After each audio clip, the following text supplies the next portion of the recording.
Assalamu alaikum warahmatullah. I am Zinat Jamal Liza. Here I am as a PowerPoint instructor in Seed2Big. Welcome Beginner's Guide to PowerPoint. Today I will discuss about the theme of PowerPoint in Bangla. PowerPoint open করলে আমরা এরকম একটা দৃশ্য দেখতে পাবো। এখান থেকে উপরে যে ট্যাবগুলো আছে এখান থেকে আমরা ডিজাইন ট্যাবে যাব। ডিজাইন ট্যাবে থেকে এদিকে যে থিমস সেকশন আছে, ভেরিয়েন্স সেকশন আছে আর কাস্টমাইজ সেকশন আছে। এই তিনটা সেকশন থেকে আমরা থিমস সেকশনটা সম্পর্কে আজকে আলোচনা করব। থিমস সেকশনে যেটা হবে এটা হলো যে স্লাইডগুলো যে থাকবে, অনেকগুলো স্লাইডের মধ্যে আমরা একটা থিম অ্যাড করব। আমরা কিছু স্লাইড অ্যাড করে নিই। এখান থেকে আমরা চাইলে নিউ স্লাইড অ্যাড করতে পারি। এদিকে বাই ডিফল্ট এই টাইটেল বক্সগুলো আছে, তো আমরা এদিক থেকে এখানে পাওয়ারপয়েন্ট থেকে কিছু থিমস দেওয়া আছে। এই থিমসগুলো আমরা ইউজ করতে পারি। যেমন আমরা প্রথমটা দেখতে পারি, এই জিনিসটা যখন একটাতে ক্লিক দেওয়া হবে তখন সবগুলো স্লাইডে সেম থিমটা চলে যাবে। পরেরটা আমরা দেখতে পারি যে এখানে কিন্তু আমরা চাইলে যে আমাদের যে বক্সটা টেক্সট বক্স এদিকে কিন্তু একটা ফন্ট সেট করে দেওয়া আছে। এই ফন্টটা চাইলে আমরা চেঞ্জ করে নিতে পারি, যে আমরা পরবর্তী ক্লাসে দেখাবো ইনশাল্লাহ। আর তারপর আমরা প্রত্যেকটা থিম আগে দেখে যাই। এখানে থিমগুলো, এখান থেকে যে থিমগুলো দেওয়া আছে এখানে থিমের কিন্তু সবগুলো কিন্তু একটা থিমে দেওয়া আছে। আমরা কিন্তু এদিকে চাইলে যে হোম ট্যাব থেকে স্লাইডসে গিয়ে আমরা আমাদের টেক্সট বক্সটা চেঞ্জ করতে পারি।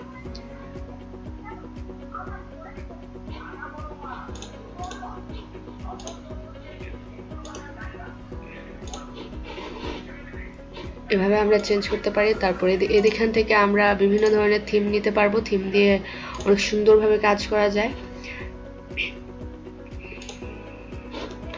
এখানে আজকে একটা থিম নিয়ে কাজ করছে, যেমন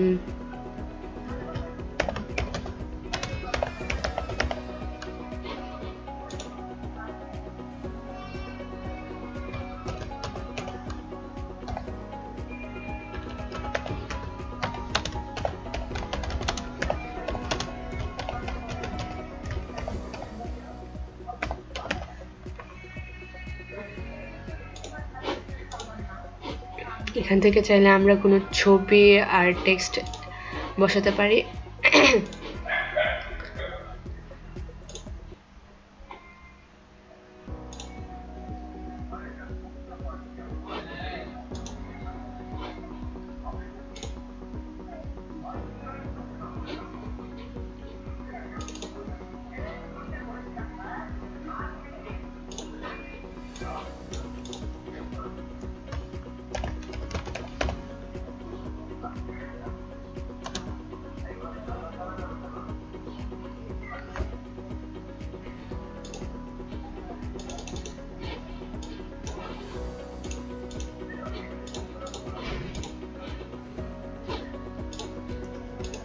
এভাবে এই জায়গাগুলো সেম ফরম্যাটে আছে।